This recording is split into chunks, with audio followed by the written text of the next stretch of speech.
Love makes me treat you the way that I do.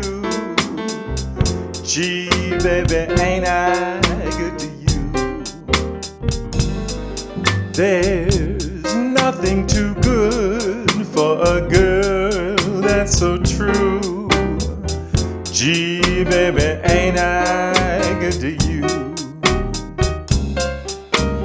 Bought you a fur coat for Christmas, a diamond ring,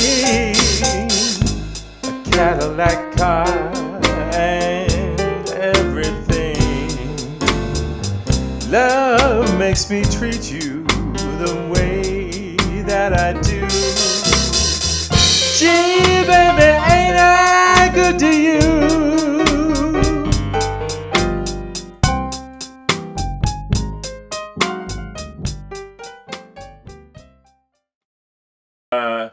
The composition project is next, and it's in 4 parts, A, B, C, and D, and you'll see there's lead-ins. And again, I can't stress enough, folks, just have fun with this. Give it a try. I don't expect you to write an amazing composition. If you do, wonderful. It's great. That's awesome. But it's not a requirement. It's not a requirement for you to do an excellent job, okay? Just give it a try. Just do it. That's the requirement. That's showing me that you're going to apply some of what you have learned. And again, there is a brief description at the last section of using MuseScore, for example, and how to go about it. If you have any questions at all on how to use the software, how to download the software, how to use the online version, just shoot me an email. I'll do my best to walk you through the process, okay? So, if I don't see you or hear from you before, have a wonderful holiday break. And it's been a joy to get to know each of you through e-learning. I've enjoyed reading your emails and your discussion topics. Again, don't ignore that last discussion topic. It's kind of cool. So, all right, folks, have a great winter break and take care.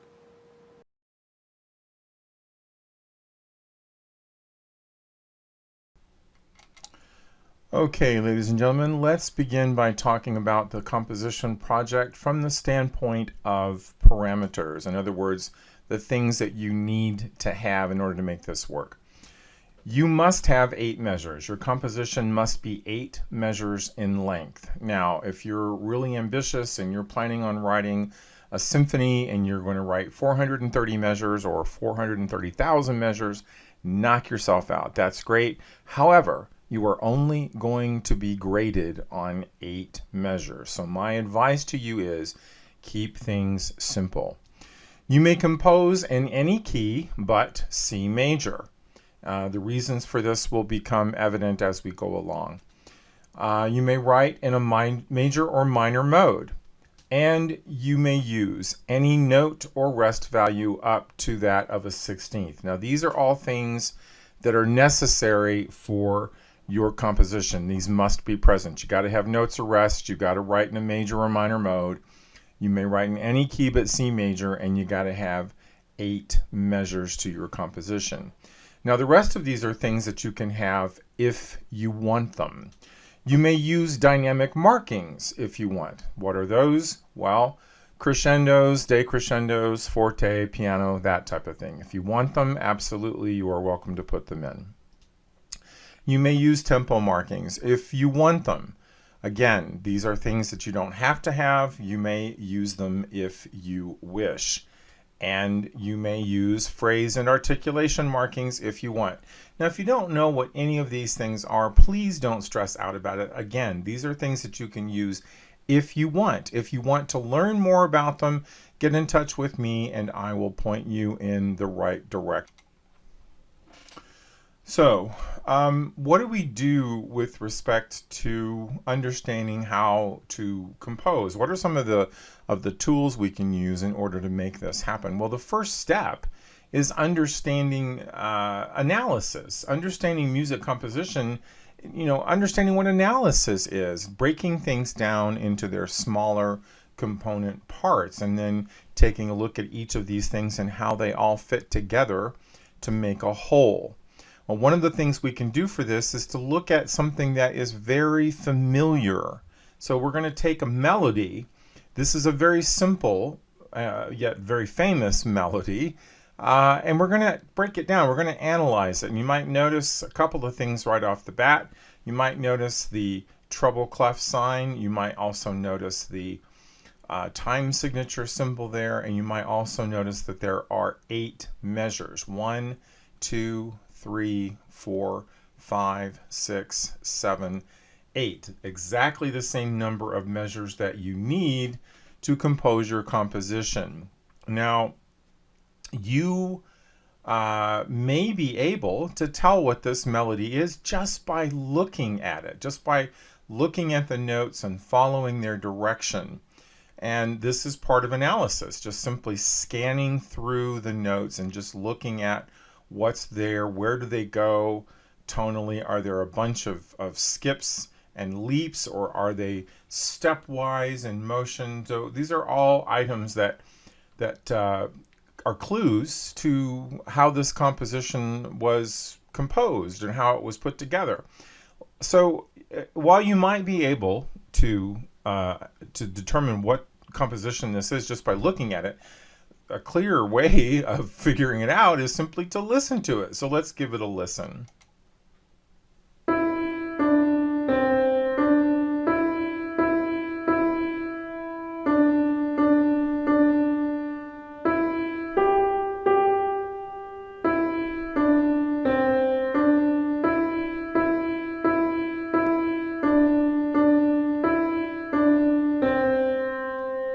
So you've probably been able to tell that this is indeed the tune "Mary Had a Little Lamb." Not too difficult to get that, okay? But it's kind of important for us to understand how to analyze a familiar melody.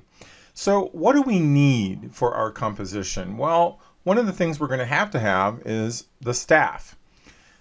Staffs or staves. You're probably going to need 2 of them, but before we go any further, let me mention that your software that you use, your notation or composition software that you use, will generate these automatically for you. So you don't need to go out and buy any staff paper, or you don't need to worry about anything like that. It's all going to be done for you automatically. But for purposes of demonstration, here are 2 staves that are blank. And then you're going to have to indicate somewhere in your music where tonally your melody is going to take place. Is it going to be high? Is it going to be low? Is it going to be medium? Are you writing for, treble voices, really high voices? Or are you writing for piccolos? Are you writing for tubas? So in order for us to delineate where musically or tonally our melody is going to happen, we need something to show us where, and that's where we use something called clef symbols. Now, primarily what we've been exposed to are treble and bass clef symbols, or other. Another one that we have seen is the movable clef, which sometimes is referred to as the alto clef or the tenor clef or so forth. You don't need to worry about that. I advise you keep things simple. Limit yourself to use of the treble clef or the bass clef. You may write in either. If you want to use the bass clef, that's perfectly fine. For purposes of this demonstration, I am going to use the treble clef. Okay, so again, if you want to write in the bass clef, that's perfectly fine. I'm happy for you to do that. Now, something else that we're going to have is rhythm, and we're going to have a way of organizing that rhythm so that it is understandable by whoever plays it, sings it, what have you. And one of the ways we do that is through the use of this symbol, which is called a time signature. Now, we've already been talking about this type of rhythmic tool in our online text, but I want us to understand its purpose within our composition. The time signature tells us a couple of things. The top number tells us the number of beats there are. within a measure. And again, we're going to find out what a measure is momentarily. And the bottom number tells us what type of beat that is, okay? And in this case, 4/4, there'd be 4 beats per measure, and the beats are quarter beats, so 4 quarter beats per measure. Now, what is a measure? Well, let's find out. Here we have these vertical lines that sort of bisect the staff, kind of like a ruler is divided into inches. Well, bar lines divide music into measures. So in other words, these bar lines give us these indications of where the measures are, or what the measures are. The space between the bar lines is the measure. So, and then most music has a final bar line, which is called the final bar or the double bar at the end. So there you go. Those are bar lines. Once again, let's take a look at those. There they are, all bar lines, and then the yellow arrows indicating where they are, and then, of course, the final double bar. Now that we have the bar lines in place, we can begin to understand what a measure is. Measure happens between the bar lines. Here are 3 measures outlined for you, just showing you what they are.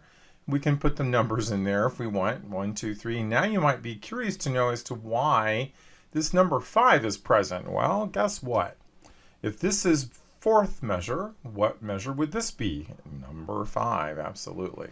So the software that I used to generate these staves put that number in there automatically, and your software may do the same.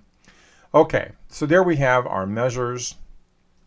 Now let's return back to our melody of Mary Had a Little Lamb, and let's do a little bit of further analysis. In fact, let's take a look at it from the standpoint of where these pitches come from.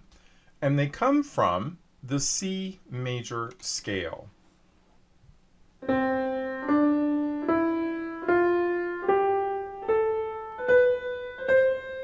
Okay, so every single one of these notes in this melody, Mary Had a Little Lamb, comes from this major scale down here. Now, you may have already figured out that it's not, the melody does not contain every single pitch. It only contains a certain number of these pitches. And in fact, it only needs a few of them. It doesn't need all of them. So that's something to consider when you are composing, and I'm going to give you some tools to do this. You're not going to need to use all 8 tones of a major scale. You can get around using very few notes from a major scale. In the case of this particular melody, in fact, it only uses these 4 pitches. That's all there is. So if we listen to this melody and we see these pitches going by,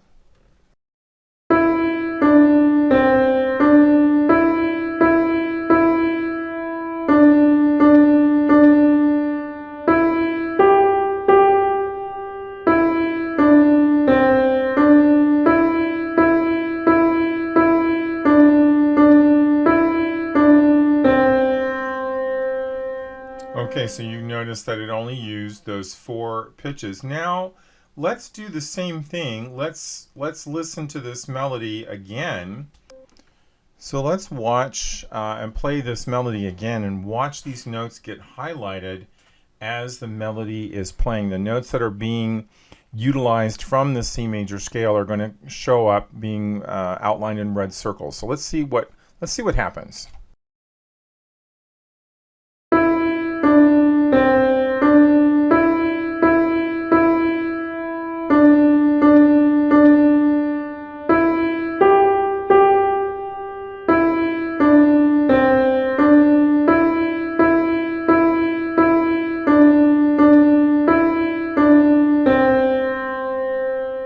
Okay, so we can see again that we have only used C, D, E, and G. We've completely omitted F, we didn't need it, and the A and the B and the C from the C major scale.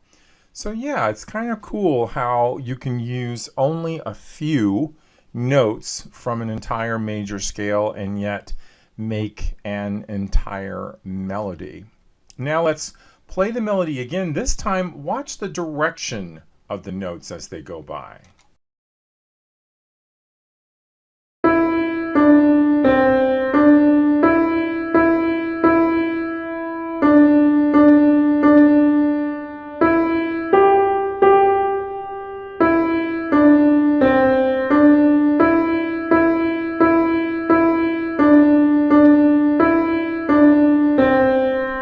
So this demonstration is just simply showing you that all melody has direction and it has shape. If you take the notes away and you just leave the directional lines, you can see that it's not just all straight lines, that there are peaks and valleys, if you will, or angles going down and angles going up. All melody has this. All melody has some type of shape, some type of contour, in other words. Okay, so let's review things that you're going to need in order to compose. You're going to need empty staffs or staves. Again, those are going to be generated by your software. You're going to need the treble or bass clef sign to delineate the pitch or the register, the highs and the lows. You're going to need a key signature. Remember, any key but C major or A minor. You're going to need a time signature. And again, this tells you all of the above components can be generated from your music notation software, and most likely will be. The parameters, again, 8 measures. You can write in any key but C major or A minor. Any note or rest value up to that of a 16th. Again, all of these limitations are for simplification purposes. You just want to keep things simple. You don't need to have things too complex. Any time or meter signature that you wish, but I again would urge you to keep that simple. And as I state above, most of the components such as staffs or staves, the clef signs, key signatures, and the time signatures are automatically generated by the software you use based upon the parameters that you set. Things like bar lines and measures will be automatically generated based upon your choice of time signature and the notes and rest values that you enter. Okay, folks, so that kind of concludes this part to our project. Stay tuned for part B.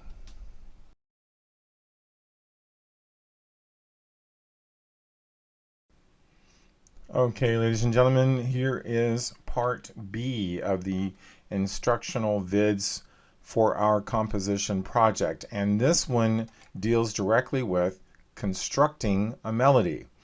Now, there's several different ways that you can construct a melody, and we can substitute the word constructing with composing, but there are lyric-based melodies or compositions. There are aleatory or chance music compositions. There are motive-based melodic ideas.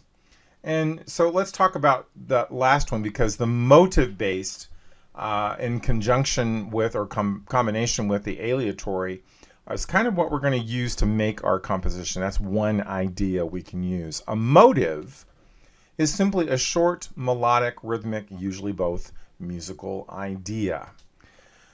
It can be rhythmic, it can be tonal, or it can be a combination, and most of the time it is a combination. Now, there's also a word called motif or motif.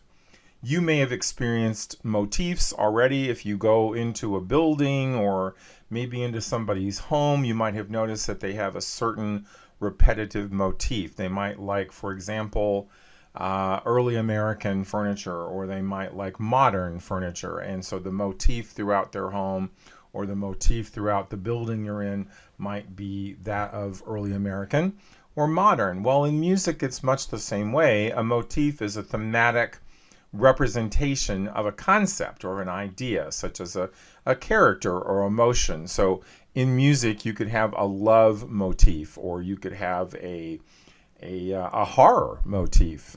Think about it that way too. Film scores that you've listened to from cinema, from movies. You will recognize certain motifs in there. There's even motifs written that represent a character that you'll hear that again and again. So if you think of the great composer John Williams, think about all the Star Wars films you've seen. You recognize certain motives when they come out. Leia's motive, Princess Leia, or the Darth Vader's motive comes out. So anyway, motifs or motifs, those are something that you can work on at your leisure sometime else. You don't need a motif for your composition, but you do need a motive, a short, melodic, rhythmic idea. So let's talk about motives. Giant works from small ideas, and we can learn this from a guy named Ludwig van Beethoven. He was the master of motivic ideas. He used, very small motive ideas and just got tons and tons of mileage out of them. His Symphony No. 5, for example, is a prime example of this. Let's listen to this. Notice how you've got a 4-note, 1, 2, 3, 4 motivic idea stated once, and then here it's stated again, just tonally lower. Let's listen to this.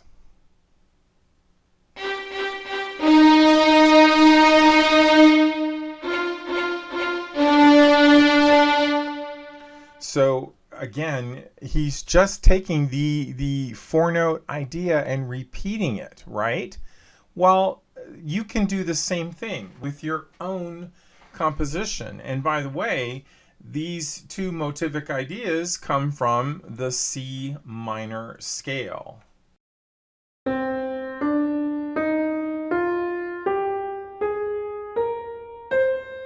And there we see the pitches to the C minor scale. And in fact, he has only used throughout his symphony, throughout the first portion of his symphony, he only uses these 4 notes from the C minor scale. Let's have a look at that.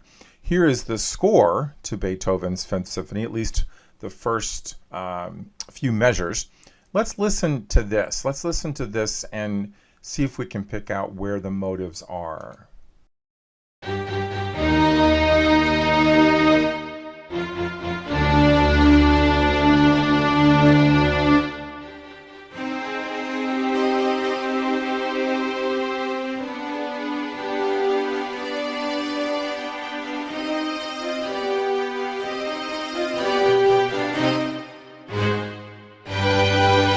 Okay, so we can tell that Beethoven has reused or recycled this motivic idea again and again and again. We can see it in its opening statement. Here it is stated once. Here it is stated again. And then he divides it among the instruments. The first and second violins and violas all restate it. Then he takes that motivic idea and he sort of adapts it and flips it over, flips it upside down, using a process known as inversion. And then he brings it back around to finally close us out. So let's watch the music go by again and watch the motives play.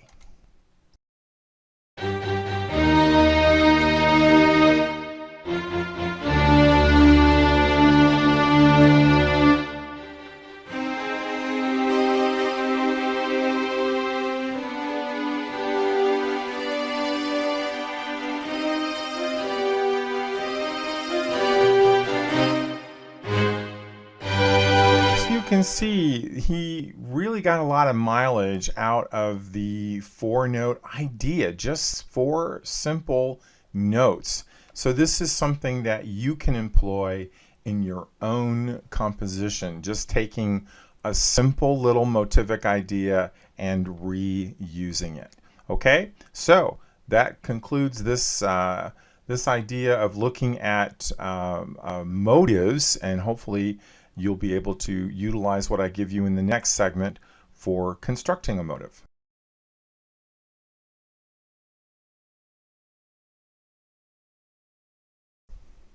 Okay, folks, so welcome to part C of our series on our composition project. This is going to involve constructing a melody using a motive. Now, again, I urge you to consider the word constructing, the words constructing and composing the same. Okay, so you're composing here. The items that you're going to need for this exercise: a deck of playing cards, just an ordinary deck of playing cards. Notation software such as NoteFlight, Finale, or MuseScore. Any notation software will do. You're going to need an open mind and a little imagination. Okay, so what do? Step one, you want to choose a key signature. Keep it simple. My advice to you is always going to be simple is best. Remember that you cannot compose, in C major. It is off limits. We're going to talk about why, but let me just give you a brief explanation. The key of C major contains no accidentals. So when you look at a key signature, remember Mary Had a Little Lamb in part A. No flats or sharps. I want you to have the ability to utilize flats and sharps and understand how they work within specific major scales. But keep it simple. You don't need to write a composition in 7 sharps. I mean, it's just not necessary. If you want to do that, that's entirely up to you. You do you. But for our purposes, just keep it simple. The key of G major, for example, has only 1 sharp. The key of D major, 2 sharps. The key of F major, 1 flat. The key of B flat major, 2 flats. Stick with these. You don't have to go overboard on key signatures. Now, the second step would be to take the suit of diamonds in your deck of playing cards and remove the ace, 2, 3, 4, 5, 6, and 7. So take the suit of diamonds and get out those cards: ace, 2, 3, 4, 5, 6, and 7. This is going to become your pitch pile. This is where you're going to determine what the pitches are going to be from for your first motivic idea. Okay, so here we go. Let's find out what's going to happen. Now, when we begin to utilize playing cards, this is chance, right? This is aleatory. We are not choosing a melody or a motivic idea based upon something we construct out of our head. We're doing it through chance. And the only reason to do this, folks, is if you don't have an idea, or you don't you're nervous or apprehensive about experimenting with figuring out what that motivic idea might be. You just need a place to start. It could be you just need your first pitch, and from there you're home free. So utilize this to your advantage. You do not have to adhere to these aleatory rules, this deck of card rule, strictly. You can play around with this. I encourage you to be creative with it.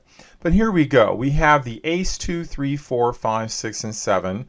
We have made a determination about our key signature. I am deciding here that we're going to write in the key of D major. And the key of D major has 2 sharps in it, F sharp and C sharp. So our pitches, therefore, are going to be D, E, F sharp, G, A, B, and C sharp. Now you might be asking, okay, a scale has 8 pitches. I see 8 notes there, and yes, indeed you do. But understand that the first and last notes of any scale are repeated, right? They're both Ds. So there's no need to have an 8th card unless you just want to. If you want to go that far with this, by all means, go ahead. But understand what we're doing here. We are going to be randomly taking cards and using the cards we draw as pitches. So let's say we shuffle all these up and we draw one. Let's say we draw the 5 of diamonds. That means that the first note in our motive is going to be an A, okay? So that's how simple this is. The next thing we have to do is make a determination about what the rhythm will be, and for that we need a set of durational cards. So I'm going to use the suit of spades. So take the suit of spades and remove all but the 2, 4, and 8. So you're only going to need 3 cards. Unless you want to keep the ace, you may if you wish. So you're going to end up with these 3 cards: 2, 4, and 8. Okay? Now, what do we do with those? Well, we're going to make them rhythmic durational values. The 2 of spades becomes a half note. That represents a half note. Now, you're going to understand why this is if you look at a time signature. In a time signature, the top number tells us the number of beats, the bottom number tells us what kind they are. So if you were to see a time signature that said 2, 2, and by the way, that's a very common time signature, that's telling you that there are 2 beats in each measure, and each of those beats is a half note. So in music speak, this number 2 represents a half note. A 4 represents a quarter note. And an 8 represents an eighth note. So there you go. You have durational values. Now, if you wanted to keep that ace of spades, you could make that ace of spades a 16th if you want to continue on with this. It's entirely up to you. We don't have a deck of cards or a playing card that is, represents the number 16. So you'd have to sort of make that up. Now you might be thinking, well, what about rests? Well, you could take the same idea and flip it around. Just use another suit. Take the suit of hearts, for example, or the suit of clubs. And you could do the same thing with those. You could make the durational value cards as well, but they would just simply represent rests rather than notes. And then if you were to shuffle all those together and you pick them out at random, well, you kind of get the idea. This is how you would be constructing, just simply using a random deck, random cards from an ordinary deck of playing cards. All right, so I hope this gives you a little bit of a demonstration of how to construct a motivic idea. Next, we're going to be looking at actually putting these notes in using our composition software.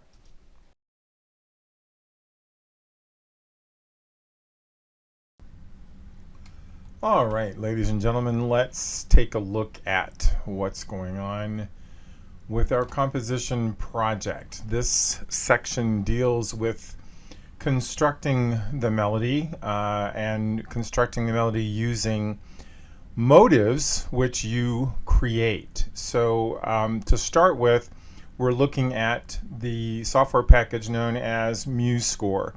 Now, I recommend, if you have the means, download MuseScore version 4. As you can see up here at the top of the screen.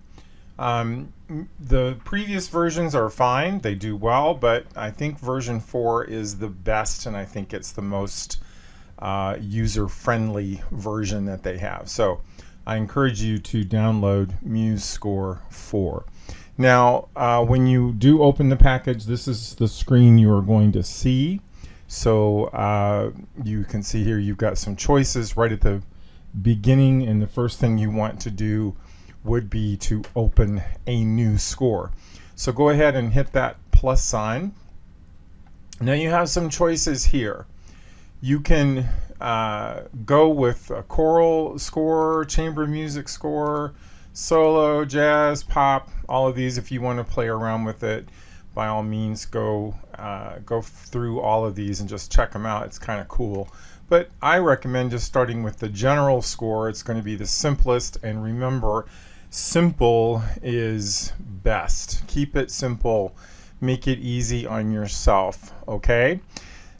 And then you see over here the template side of the menu gives you some choices: treble clef or bass clef or the grand staff. Remember, you're writing a simple melody. It does not need to be involved. You do not need an accompaniment. So truthfully, the grand staff is not necessary. Now, if you want to go that route on your own, by all means, knock yourself out. But for our purposes and for the purposes of this project and a grade for this project, you only need a melody. Now, that melody can be written in either the treble clef or the bass clef. So you decide whichever you'd prefer to write your melody in. I'm going to choose the treble clef for purposes of this demonstration. Okay, then we click next. Now we have another screen which gives us some more choices. You can see key signature, time signature, tempo, and measures. So all of these parameters that you can set for your composition project. So let's click on key signature, and you see here it gives us several choices of all the key signatures available. Again, I say unto thee, yea, verily, keep it simple. 1 to 2 accidentals is all you really need in your key signature. I would make it a minimum of 1 accidental. Remember, you cannot compose your composition in the key of C major or A minor. You must use at least 1 accident, but no more than 3 accidentals would be best. So let's, for purposes of demonstration, I am using the key signature of D major. So let's go up here now to our time signature. Again, I just simply say keep it simple. I'm going to go with a simple 4/4 time signature. I recommend you stick with 4/4 or 3/4.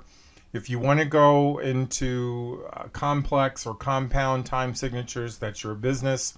But remember, simple is going to be easier for you.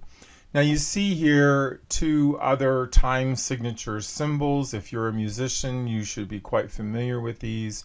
The one up here this is known as the common time time signature, and really all that is 4/4, what this is. And then there's cut time signature, which looks like a cent sign, and that is actually a 2/4 time signature, or some variant of duple meter. So, you know, folks, again, I urge you, keep it simple on yourself, make it easy on yourself. Just go with 4/4. If you want to do something complex, that's up to you. Okay, and then let's choose a tempo. If you wish, you do not have to do this, but I'm going to do so for a couple of reasons. Number one, for purposes of playing back my composition so that I can hear it. 120 is a little bit fast, so I'm going to slow it down. So in order to do that, I have to check this box here, show tempo marking on my score, and I'm going to slow things down to about 86, which will enable me to be able to hear this a little bit better if it's slowed down a little bit. And then, excuse me, clicking on the number of measures. The default is 32. I don't need 32 measures, so I'm going to change that to 8. By the way, you can scroll using these arrows if you wish, okay? And then let's go down to our title. You do want to put in some kind of title, so I'm just going to call this my masterpiece. You can call yours anything you want. You should put your name in the composer window, so do go ahead and do that. You don't need a subtitle, you don't need a lyricist, and you don't need a copyright, but if you want to put all of those in there, you are welcome to. Okay, once you have all of these parameters set, click done, and lo and behold, there is your blank score ready for you to input notes. All right, now inputting notes in MuseScore is actually quite simple. There's a couple of ways that you can do this. One way is to use your computer keyboard. Perhaps the most efficient way is simply to use your mouse. And then another way you can do is to use a MIDI keyboard if you have one. Now, if you have a MIDI keyboard, you're going to need to let MuseScore recognize it. And in order for you to do that, you're going to need to go up to the Edit tab and then click on Preferences. And then when this comes up, you're going to go down to I/O. This is Input Output. And then your audio devices should already be there. System default is fine. If you want to change it to something else that you use in your with your system, I happen to use a Focusrite audio interface, so I'm gonna click on that. Buffer size, I'm going to let you decide that for yourself. The default should be fine. And then your MIDI input, in other words, what your keyboard music keyboard, MIDI keyboard is. My keyboard here that I'm using in my studio happens to be a Yamaha MM8, so it has already recognized that.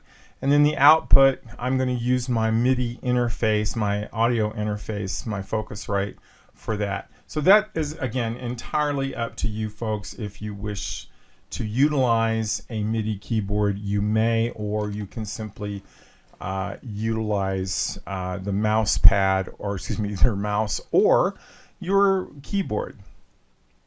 Okay, for us to start writing, we need to click on this little pencil icon up here in the upper left hand corner, and you'll notice that it highlights the first beat of this measure, and you will also notice that it has highlighted the quarter note, and it has highlighted or enables me to put in notes in this first beat region if you move your mouse up and down.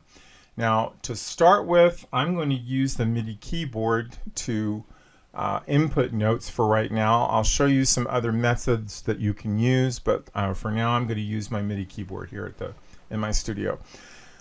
The first thing we're going to do is to construct a motive, and we're going to be using that aleatory method that we discussed using our deck of cards, the diamonds for our pitch pile and the spades for our durational pile.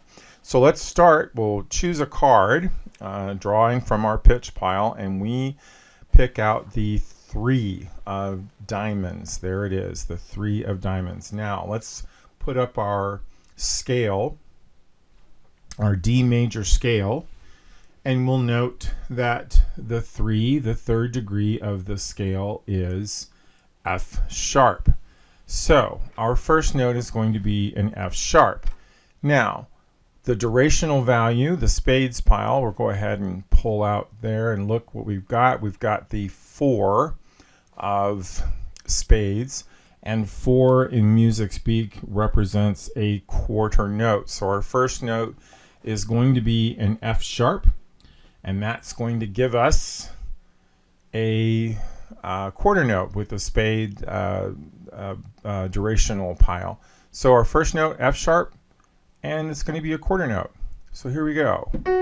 There we go. Now I just inputted that using my MIDI keyboard. Let's go on to our next note, and we're going to go back to our pitch pile, and we pull out another card, and here we go. This happens to be the 5 of diamonds, the 5 of diamonds. If we look at our scale, we see that the 5th degree of this scale is A. So now we go over to our durational pile once more, pull out another card after we've mixed them up a little bit, and look what we get. We get an 8th note. Okay, well, we're going to use an 8th note then, and we are going to play an A 8th note, or put in an A 8th note. Now at this point I can make some choices here, just sort of thinking ahead, ladies and gentlemen. But before we do this, let's just understand a couple of things. You can use your arrow keys, and we can play this just by playing the arrow keys back and forth to see what this sort of sounds like. And we want to get to this space right here and put in our next note. Now, something you should probably tell yourself to do at this stage, if you happen to draw the 8 of spades or an 8th note for the downbeat of a beat, in this case this is a quarter beat, and you should probably go ahead and fill that next note in as also an 8. That just simply completes the quarter beat, rather than to put in a longer durational value or even a shorter durational value. Keep it simple, folks. Make it easy on yourself. So just complete that beat with another 8th note.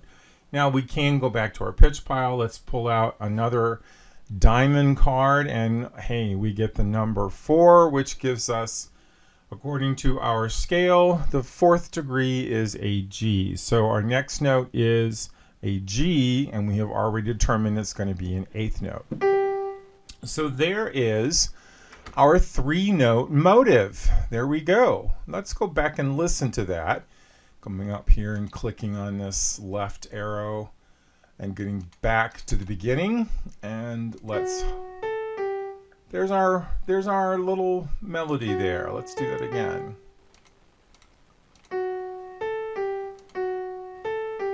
Okay, so a couple of things that we can do here. We could just continue to pull out cards till our heart's delight, or we can recycle material, which is what all composers, all great composers have done. So what we're going to do is take this melodic idea, this motive, this 3-note motive that we have created, and we're going to copy it. Now what I did was just click in an empty space in the measure, and you noted that this has highlighted the entire measure. Hold down your Shift key so that you're only highlighting the notes that you want, and then Control C gives you the ability to copy, and then click on the other area. You don't want that box, so just click on the rest there that you see, this half rest, then hit Control V, and look what happens. Now we have the same motivic idea repeated, and we can listen to that.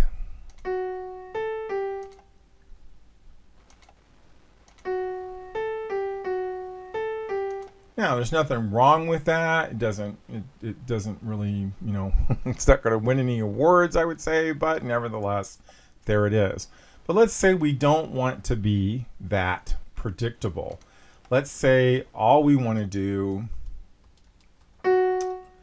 is take this idea, this 3-note motive that we just entered, and all I did was highlight that note, hold down my Shift key, and arrow right until I've selected those 3 pitches. And I'm just going to bring those down 1 step. Now watch what happens when I hit the arrow down key. It's moved everything down a half step. I want to move it down a whole step. So 1 more note. There we go. Now a couple of things have happened. It has indicated that this F is natural. It's doing that because it moved all 3 notes down the same amount. We want that to stay an F sharp. So I highlight that note head, I arrow up 1, and it goes back to an F sharp. Okay, let's listen to that now. Let's go back to our back key there, and not bad at all. Now, let's copy that, and let's move that over to the next measure. And there's nothing wrong with repeating things. Remember, composers do it all the time. Bach did it. Beethoven did it.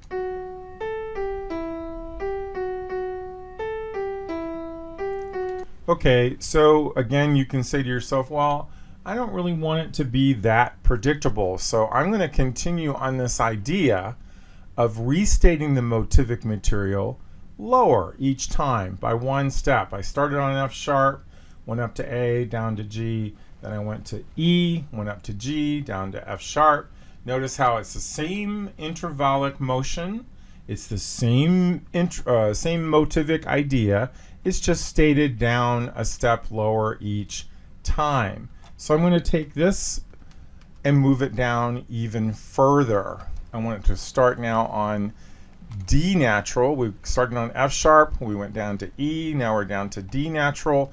Notice again how it has moved things using accidentals. We don't want those. Let's change those back. Just highlight the note head, arrow up. Again, highlight the note head. We don't want an E flat, we want an E natural, so just arrow up.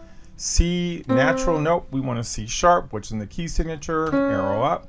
And again, this E flat needs to be an E natural.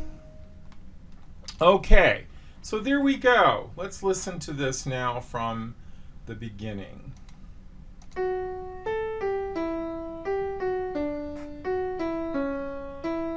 Okay, so we have a motivic based melody, and we have completed 2 measures. Only 6 more measures to go. Okay, so we could do a couple of things here. We could take these 2 measures and we could copy them and paste them into these 2 empty measures here, giving us a 4-measure phrase. Let's see what that sounds like. Let's paste them there. I'm highlighting this half rest here. Okay, now let's hear what this sounds like.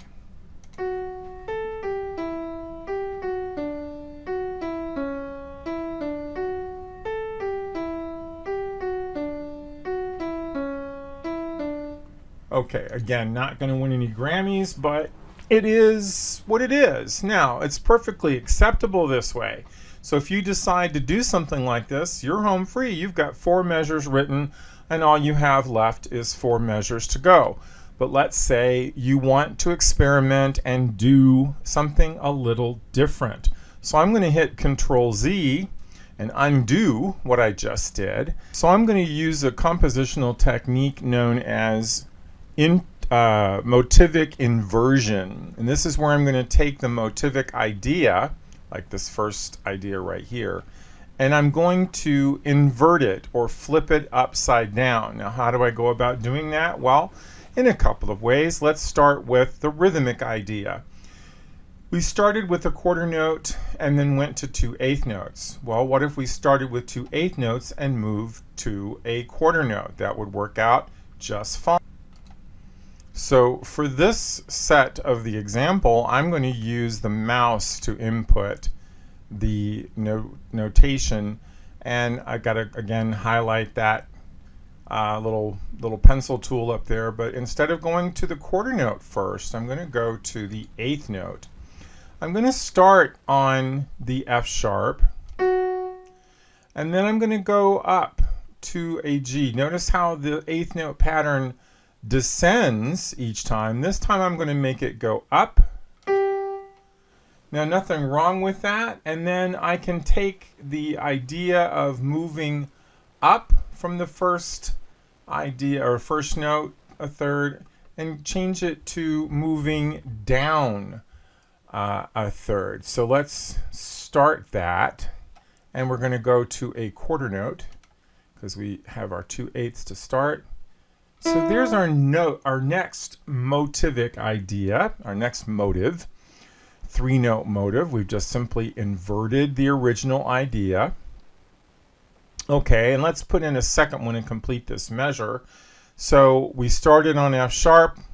Let's continue this idea of, instead of going down whole steps, right?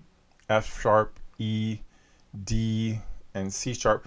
Let's continue up. So the next note, we started on F sharp. The next note would be a G natural. And let's get the eighth note up there. And we're going to go up. And we're going to go down to down the third here. Whoops. One great thing that Control Z gets you. You can also, by the way, hit the backspace key, and that will do the same thing. Okay, so let's hear what this sounds like so far.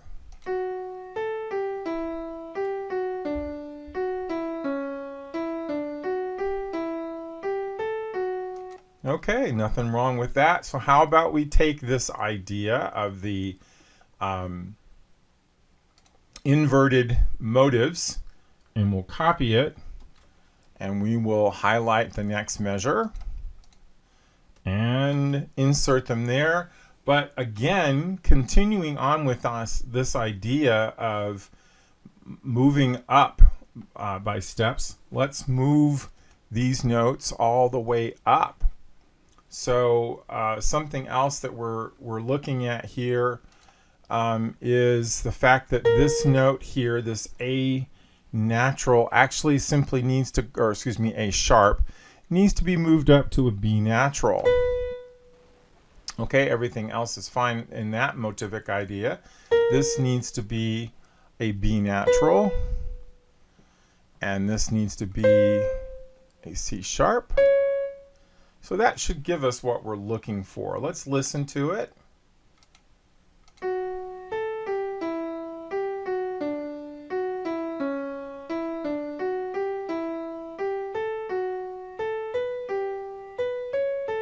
Okay, so not bad at all. Nice little melody. And we are 4 measures into our composition. We only have 4 measures left to go. We could simply repeat these 4 measures and call it good if we wanted to. But I'd like you to experiment a little bit, or I would like to experiment a little bit. And let's continue on with this motivic manipulation. We're going to now, instead of inverting, we're going to do something called augmentation, where we're going to take the melody, the motivic idea, excuse me, and we're going to augment it. We're going to change it. We're going to make it bigger, in other words. Well, we could do this a couple of different ways. We could augment it tonally by stretching out the pitches, making the intervals wider, things like that. But I've decided to instead make the intervals, the rhythms, longer. Instead of using eighth notes and quarter notes, why not use quarter notes and half notes to accomplish our motivic augmentation? So we've gone from quarter to eighths and from eighths to quarter. Let's go, so in other words, long, short, short, and then to short, short, long. Let's now reverse that back to longs and shorts. So we'll start with a half note and go to 2 quarter notes in this motivic augmentation. So let's go up here and select a half note. And we've highlighted a half note. And so what we're going to do is do half note and 2 quarters. So we ended on this A natural at the end of the measure, of this 4th measure. Let's just listen to our idea again.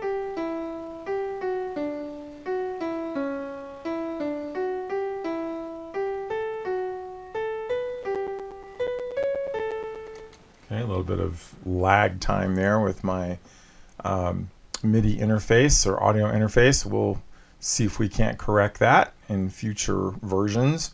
But now what we're going to do is have a half note followed by 2 quarters. Now, where do we place our half note? Well, this is where we could go back to our pitch pile and select another diamond to give us our pitch if we wanted to, or if we just simply have an idea in our head where this can go tonally. We started on F sharp and moved down to C sharp. Then we started on F sharp again and we moved up tonally to B natural. I'm going to start on C sharp this time with a C sharp half note and the C sharp in the 3rd space on the staff. And then I'm going to follow this idea of moving instead of following the pattern of what I had done before, where I moved up a 3rd and then down a step. I'm going to just go down steps all the way. And then let's try going with a half note on the next measure and moving down, and then down to a half note F sharp. And then I'm going to bring this home. Actually, let's change that. One of the great things about using software is you can change things around. I'd like to bring this back to the keynote of our composition, in other words, the tonal center, which is D. So why not just make these next 2 notes leading down to that? And then we'll end with a whole note. How about that? Let's listen to our composition such as it is.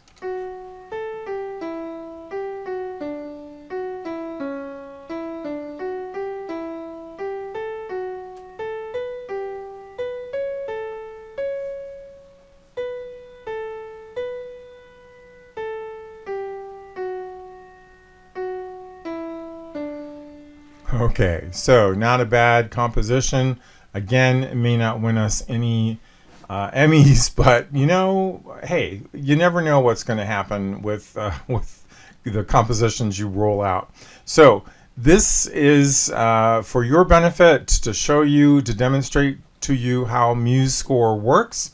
It's an easy software to use. Again, I highly recommend that you download version 4 and just play around with it, folks. Experiment with it and have fun with it. Don't get bogged down in minutia. Remember, you're only asked to write a simple melody, and you're only asked to write 8 measures.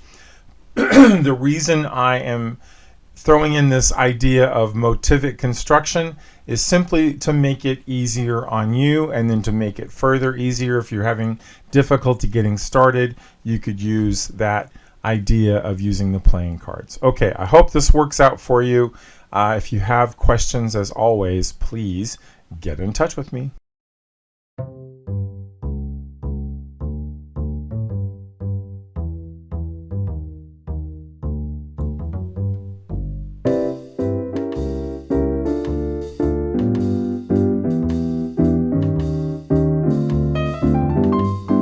I'm a sentimental sap, that's all. What's the use of trying not to fall? I have no will, you've made your kill, 'cause you took advantage of me.